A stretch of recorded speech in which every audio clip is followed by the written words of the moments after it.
Hey everybody, it's Eric from EPautos.com, your libertarian car guy.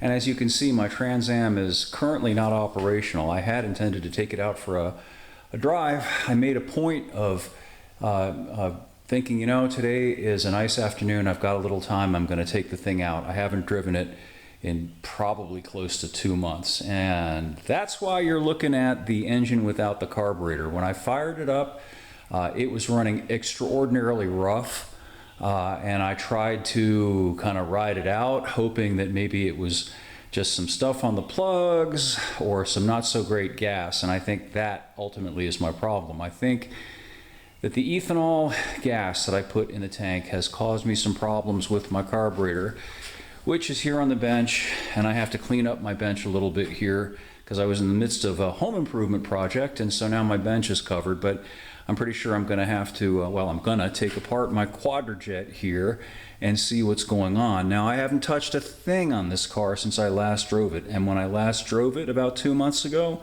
it was running perfectly, and all of a sudden it's running miserably. So I suspect that somewhere in the guts of the carburetor there is some gunk that has accumulated or been formed or has been chemically created as a result of contamination by ethanol-laced crap gas. And it's my bad for having put the ethanol gas in the poor car because I was too lazy to make the drive up to where they sell the pure gas, meaning 100% gas, not 10% ethanol.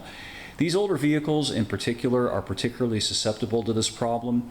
Even though I have gone through the fuel system on this car and replaced the soft parts, the rubber parts, the seals and so on with ethanol compatible stuff, nonetheless, when you let these things sit for an extended period of time, which happens, you know, life gets busy, and these cars are, and the motorcycles too, they're just kind of fun toys. You don't depend on them for daily transportation anymore, so they tend to sit. And sometimes they sit for longer than you like.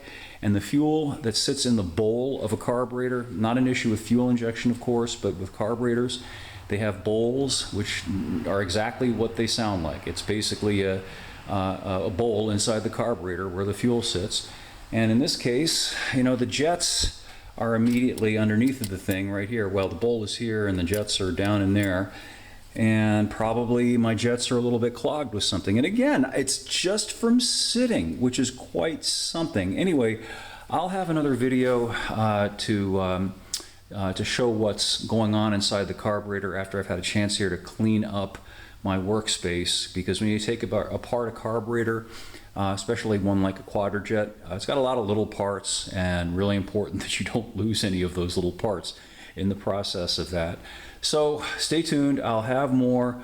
There's also some new stuff at EPautos if you're interested in my latest Wheels Up episode with Bill Meyer, and also an article that I wrote the other day having to do with the absence from the US market of economy cars, which have been replaced by entry-level cars, which are in many ways analogous to the entry luxury cars that used to be for affluent people. Now everybody's poor and can't afford these entry-level, entry luxury vehicles any longer.